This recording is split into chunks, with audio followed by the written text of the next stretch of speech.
نحمدہ ونصلی علی رسولہ الکریم اما بعد۔ قابل صد احترام معزز حضرات علماء کرام اور نہایت واجب الاحترام برادران اسلام اور میرے عزیز طالبین بھائیوں، السلام علیکم ورحمۃ اللہ وبرکاتہ۔ مجھے بہت پہلے پہنچنا چاہیے تھا، یہاں چوک پر کچھ حالات خراب تھے تو کافی ادھر ادھر سے گھما کر کے آنا پڑا، اور اب 2-3 اور جگہوں پر بھی جانا ہے۔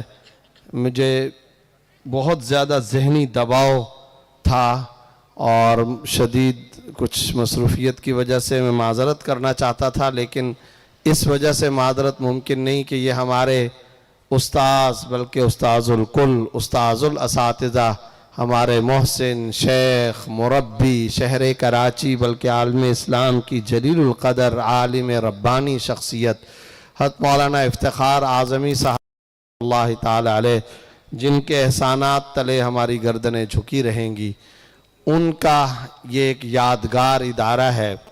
ان کے انفاس قدسیہ، ان کی جان فشانی، جد و جہد اور مخلصانہ محنت یہاں لگی ہے۔ ان کے صاحبزادے حضرت مولانا رشید اعظمی صاحب ماشاءاللہ اس قافلے کو لے کر کے چل رہے ہیں۔ برادر مکرم مولانا ڈاکٹر خلیل اعظمی صاحب یہ ہمارے ساتھی ہیں، ہم سے اگر کچھ سینئر تھے، لیکن غیر معمولی قابلیت اور صلاحیت سے اللہ نے ان کو نوازا۔ حضرت مولانا تقی عثمانی صاحب دامت برکاتہم العالیہ کے نہ صرف یہ شاگرد خاص ہیں بلکہ ان کے منظور نظر ہمارے ساتھیوں میں سے تھے، اور آج بھی دارالعلوم کراچی میں بڑی اونچی درجے کی دینی خدمات انجام دے رہے ہیں۔ ہمارے استاد جی کے اس لگائے ہوئے پودے کو اور ان کی اس آل اولاد کو اللہ رب العزت دن دگنی رات چگنی ترقی عطا فرمائے۔ دل و جان سے یہ دعائیں ہیں کہ اللہ رب العزت اس میں خوب رحمت، شفقت، برکت، ترقی عطا فرمائے، اس کو علوم معارف کا غیر معمولی مرکز بنائے، مخلص داعیان اسلام یہاں سے پیدا ہوں، مبلغین قرآن پیدا ہوں، محافظ شریعت پیدا ہوں، ترجمان قرآن یہاں سے نکلیں، اور اللہ تعالیٰ یہاں کے طلباء کو اتنا علم عطا فرمائے کہ اس علم کی روشنی پوری دنیا میں پھیل جائے۔ استاذ جی حضرت مولانا افتخار صاحب دامت رحمت اللہ تعالی علیہ ایسی غیر معمولی شخصیت تھے کہ میں تو سمجھتا ہوں کہ ان کے اس ادارے میں جب جلسہ ہو تو کچھ اور بیان نہیں کرنا چاہیے، صرف استاد جی رحمت اللہ تعالی علیہ کی سیرت و کردار کو بیان کر دینا چاہیے۔ فجر کے وقت دارالعلوم کراچی کی فضاؤں میں ان کی قرآن کی تلاوت، قرآنی عشق، طلباء کی دار و تربیت کے زمانے سے ان کی مخلصانہ شفقت و محبت کے ساتھ اعلیٰ درجے کی پرخلوص جد و جہد و محنت، پھر عصر کی نماز کے بعد گراؤنڈ میں وہاں کی فضاؤں میں چلتے ہوئے قرآن کی تلاوت۔ چنانچہ مجھے یاد ہے کہ یہ ایسی ان کی لائق تقلید صفات و روایات تھیں۔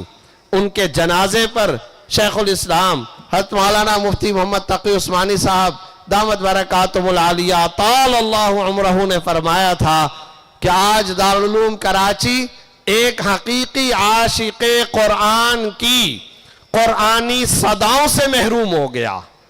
یہ ارشاد فرمایا تھا۔ کتنی بڑی سند حضرت والا دامت برکاتہم العالیہ نے انہیں عطا فرمائی۔ قاطع شرک و بدعت تھے، خلوص و اخلاص کے پیکر تھے، حدیث کا اور تدریس کا ایک شاندار غلغلہ ان کے دور میں وہاں گونجتا رہا، قرآن کا عشق ان کی رگ رگ میں پیوست تھا۔ بس میں اپنے ان طالب علم بھائیوں سے کہتا ہوں، حضرت استاذ جی رحمت اللہ علیہ کی انہی صفات کو اپنایا جائے، یہی ان کے لیے قابل تقلید اساسہ اور نمونہ ہے، یہی بہترین اسوہ ہے۔ اللہ ہم سب کو اس اسوے پر عمل کرنے کی توفیق عطا فرمائے، حضرت استاذ جی رحمت اللہ علیہ کے نقوش پا پر چلنے کی توفیق عطا فرمائے۔ مجھے کچھ اور جگہوں پر بھی جانا ہے، یہاں اکابر علماء کرام تشریف فرما ہیں، وہ خطابات فرمائیں گے۔ میں صرف 2 باتیں عرض کیے دیتا ہوں۔ پہلی بات تو یہ ہے، اس وقت پوری دنیا میں